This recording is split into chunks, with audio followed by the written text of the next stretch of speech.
بشعار الله الوطن الملك.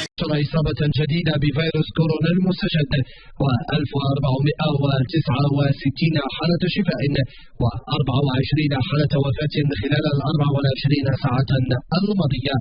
وأوضحت الوزارة في النشرة اليومية لنتائج الرصد الوبائي لكوفيد-19 مجموع الحالات النشطة التي تتلقى العلاج حاليا يبلغ 20,387 حالة.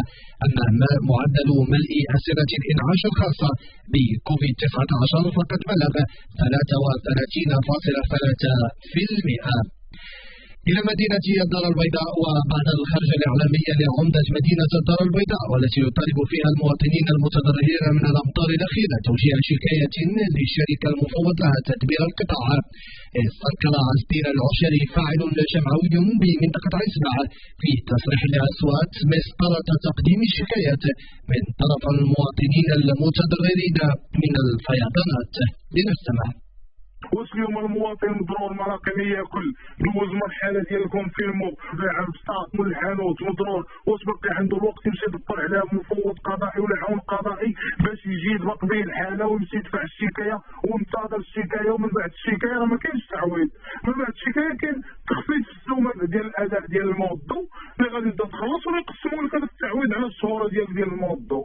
واش الناس بيني وبينك المواطنين في دوار الطريق غادي يمشي يقلب، ولا سيدي عبد الله بن الحاج غيمشي يقلب على عون قضائي ولا مفوض قضائي باقي عنده الوقت وموحل مع ولادو غارقين في الغيث يمشي يجي مفوض قضائي هكا؟ من الاحسن ديروا لنا الشكايات، ومن الاحسن يكون عن طريق المفوض القضائي. صحيح هادشي تنعيشو حنا اليوم لا يتطلب تعويضات ماديه، الناس ما تتسناش تعويضات ماديه بانها تسافر. ايوا الناس بغات الحمد لله لازالت عندنا الشتا في المغرب وفي كازا وفي عين السبع، تلقى هاد المصاريف ديالها الناس تفرح بالخير ديال مولانا وما يكونش هاد الخير ضرر بالنسبه لها وضرر للاقتصاد ديالها. كنا في الاستماع لعزبين العشري فاعل جمعوي بمنطقة عسبة متحدثا لأصوات. وقبل المرور إلى الصفحة الدولية، حل مساعد كاتب الدولة الأمريكي المكلف بشؤون الشرق الأوسط وشمال إفريقيا ديفيد شنكر أمس بمدينة الدخلة محطته الثانية في الجولة التي يقوم بها إلى الصحراء المغربية بعد محطة العيون. وكان في استقبال شنكر لدى وصوله إلى مطار الدخلة والي جهة الدخلة وادي الذهب عامل إقليم وادي الذهب، بالإضافة إلى رؤساء المجالس المنتخبة. وبعد ذلك توجه المسؤول الأمريكي إلى المركز الجهوي لمهن التربية والتكوين لجهة الدخلة وادي الذهب. وقال شنكر في تصريح صحفي إن قرار الولايات المتحدة الاعتراف بالسيادة الكاملة للمملكة المغربية على كامل منطقة الصحراء المغربية يفتح فرصا لمزيد من التعاون الوثيق بين البلدين، متطرقا بشكل خاص في آفاق الشراكة مع المنظمات العاملة في مجال التربية والتكوين في هذا الجزء من المملكة.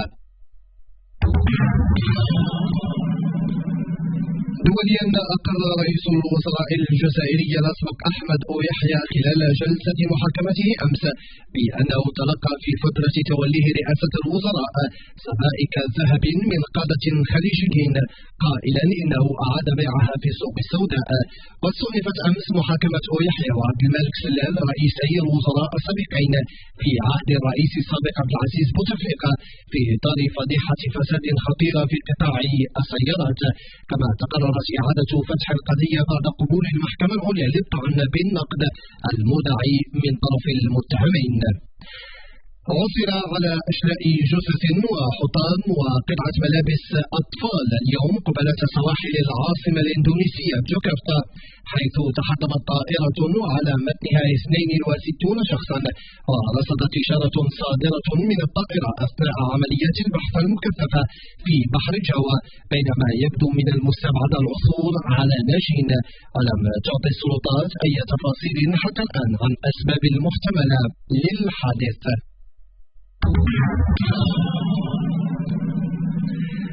رياضيا، أعلن نادي مولودية الوجدية أمس الانفصال عن مدرب الفريق الأول عبد السلام واتو.